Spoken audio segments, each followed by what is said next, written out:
On the morning of February 14, 1929, at approximately 10:32, 7 men lined up against a brick wall at 2122 North Clark Street in Chicago and waited to be searched. They believed it was a police raid, raised their hands, and turned to face the bricks without a fight. 70 rounds came from 2 Thompson submachine guns in the next several seconds, and 6 of those 7 men died exactly where they stood. The 7th was Frank Gusenberg, who crawled 20 feet across the floor with 14 bullet wounds before the actual police arrived and asked him what had happened. His answer was that nobody had shot him. He died 1 hour later. The only other living witness to what took place on that floor was a German shepherd named Highball, tied to a truck bumper in the corner of the garage, who came through it unharmed but never recovered from what he had heard, and the police eventually had to put him down. The St. Valentine's Day Massacre was the most famous single act of violence in the history of American organized crime, and it was also the beginning of the end for the man who ordered it. That's the story. Here's how it actually worked. The Chicago outfit didn't begin with Al Capone. The organization traced back to a saloon keeper from Calabria named Big Jim Colosimo, who built one of the most profitable vice operations in the American Midwest out of a restaurant on South Wabash Avenue, and by 1920, that empire stretched across an estimated 200 brothels, dozens of gambling dens, and a downtown dining room where senators ate at tables next to opera singers. Colosimo generated serious money without ever touching bootlegging, and for a while, that arrangement looked like wisdom. When the Volstead Act took effect in January 1920, and prohibition turned illegal alcohol into the largest commercial opportunity in American criminal history, his nephew by marriage, Johnny Torrio, recognized it immediately. So did Colosimo. The difference between them was that Colosimo refused to move. Torrio's patience with that refusal lasted 4 months, and in May 1920, Colosimo was shot dead in the foyer of his own restaurant at 42 years old, killed by a New York hitman named Frankie Yale, whom Torrio had arranged to travel from Brooklyn. Within 6 months of that afternoon, the organization Colosimo had spent years building produced more revenue from bootlegging alone than every other criminal enterprise it had ever run, combined. What the Chicago outfit actually was, before anyone had heard the name Capone, was a machine built by a methodical and strategic man who understood that American crime ran on providing things Americans wanted but couldn't legally obtain. Torrio negotiated with rival gangs to divide territory and keep bloodshed manageable. Distribution networks spread across the city and into neighboring states. Recruits arrived from New York's underworld, among them a young man named Alphonse Capone, who reached Chicago in 1919 under what were likely orders to leave New York before a rival could retaliate for a previous act of violence. Capone started as a doorman at a club called the Four Deuces on South Wabash Avenue, and 5 years later, in 1924, the position of Torrio's right-hand man belonged to him. And that's when Torrio took 4 bullets in an assassination attempt by the rival North Side gang. Surviving the attack, he looked at everything he'd built, decided he'd accumulated enough, and walked away from the organization entirely, handing the Chicago outfit to Al Capone. Capone was 26 years old. Keep what Torrio built in mind. We'll need it before this is over. Picture Chicago on a Saturday evening in 1928. Michigan Avenue runs lit for blocks in both directions, and within a few miles of downtown, 700 speakeasies operate out of restaurants, supper clubs, and dance halls where live orchestras play, while aldermen sit next to jazz musicians, and nobody pays for a thing. Every police officer on the beat knows every address on that list, because they'd been handed the list directly, along with the monthly payment that made their continued knowledge financially worthwhile. By 1930, Capone's operation held an estimated 6,000 speakeasies across the Chicago metropolitan area and pulled in approximately $6 million per week. Measured across all enterprises, bootlegging, gambling, prostitution, and racketeering, annual revenue reached $100 million. which translates to roughly 1.4 billion in today's money, generated by an organization employing thousands of people from distillers and truck drivers to enforcers and city officials. To maintain that machine, Capone distributed $500,000 every month in police bribes alone, and estimates from the investigators who eventually built the case against him put 60% of Chicago's entire police force on the outfit payroll at various points during those years. Nothing like it had existed before in American criminal history. A criminal enterprise so thoroughly woven into the official infrastructure of a major city that it became, in functional terms, indistinguishable from the city itself. Judges received envelopes. Aldermen attended outfit functions. Bread lines formed across Chicago during the Depression, and the man who opened soup kitchens to feed the people standing in them was Al Capone. Standing ovations greeted him at Wrigley Field. Custom suits, diamond rings, and direct quotes to journalists, Capone operated as a man who genuinely believed that running a bootlegging empire worth over $1 billion in today's money was something a reasonable observer might find understandable. A great many of them did. None of that mattered because Capone had mistaken his own celebrity for institutional protection, and those two things could not have been more different. February 1929 was when that mistake became impossible to survive. February 14, 1929, fell on a Thursday, and temperatures over Lincoln Park sat in the high teens with a light snow coming down all morning.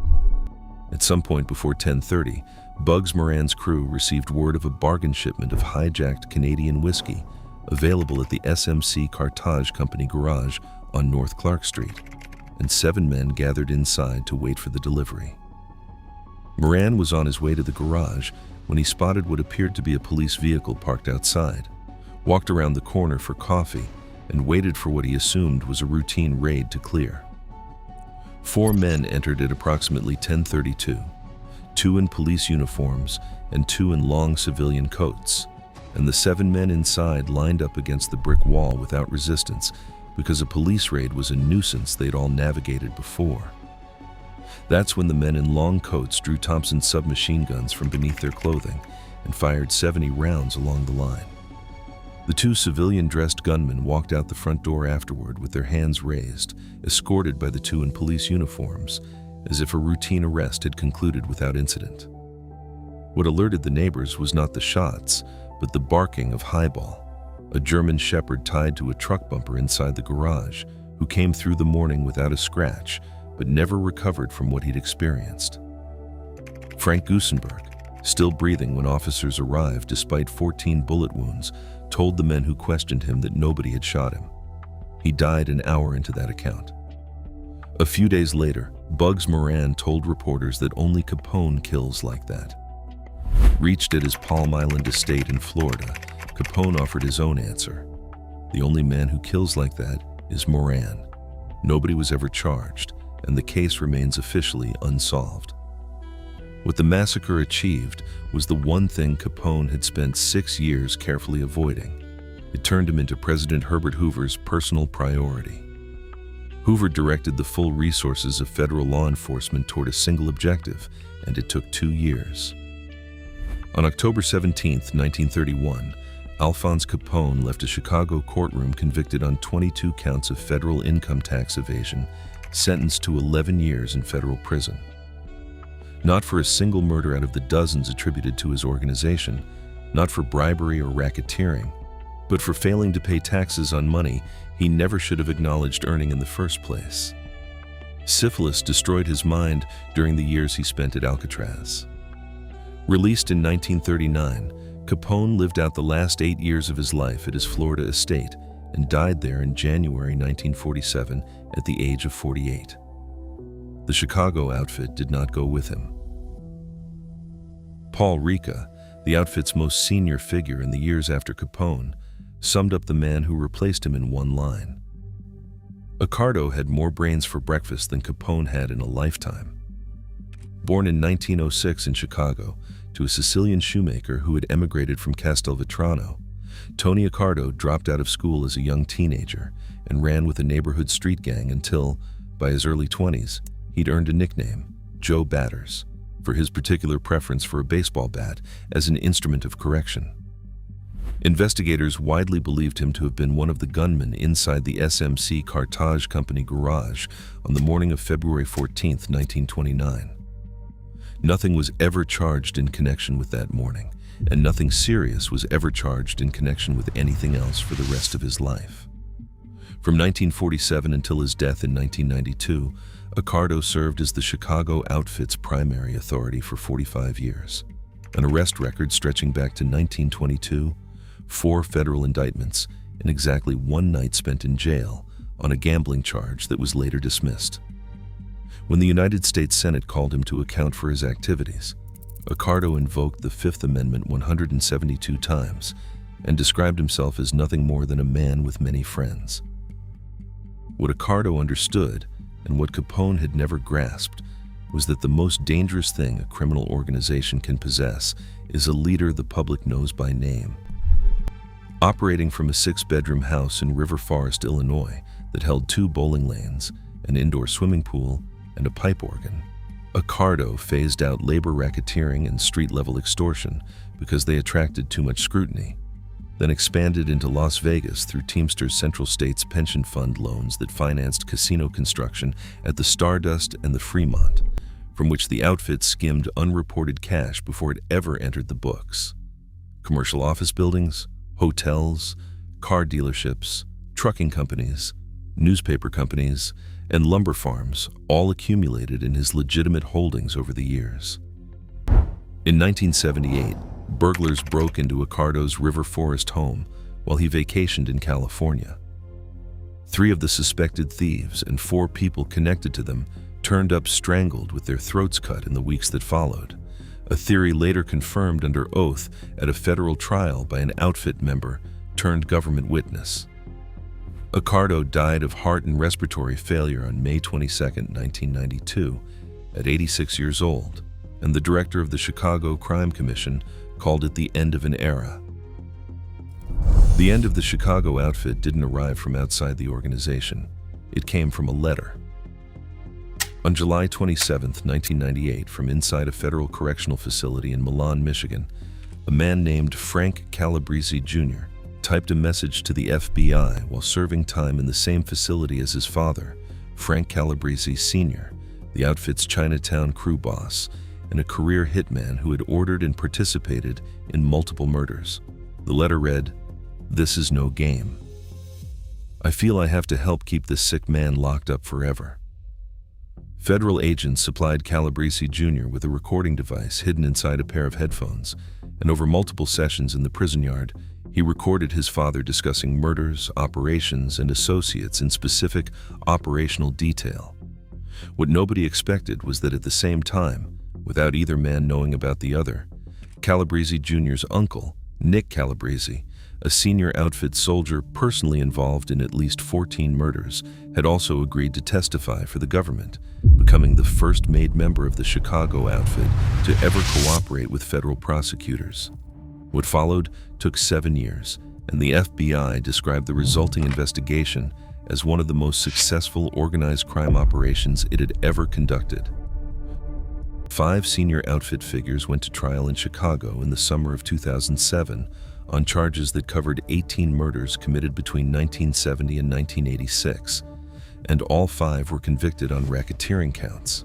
4 of them, including acting boss James Marcello and consigliere Joseph Lombardo, received life sentences in federal prison. At 88 years old, Lombardo arrived at sentencing in a wheelchair, and he and Marcello currently serve their terms at a Supermax facility in Florence, Colorado. The garage at 2122 North Clark Street came down in 1967, and where it stood is now a parking lot adjacent to a senior living center in Lincoln Park. No plaque marks the location, no marker, no sign. Nothing indicates what happened on that floor on the morning of February 14, 1929. The building directly across Clark Street, where Capone's lookouts watched and waited for Bugs Moran, who arrived minutes too late and kept walking, still stands. Before the demolition, a man named George Patey recovered 300 bricks from the wall where 7 men had lined up and been shot, and various business ventures over the years failed to find a use for them until the Mob Museum in Las Vegas acquired most of the collection. Those bricks sit on display there now, with the bullet holes still visible, still readable if you stand close enough and look. 60 years. That's how long the organization Capone built outlasted him, operating through 14 presidential administrations, the Korean War, the moon landing, and the invention of the internet, surviving everything the government brought against it until a son who had grown up inside the machine decided, from a prison yard in Michigan, that he had finally had enough. The bricks are in Las Vegas. The parking lot is in Lincoln Park. The building across the street still stands.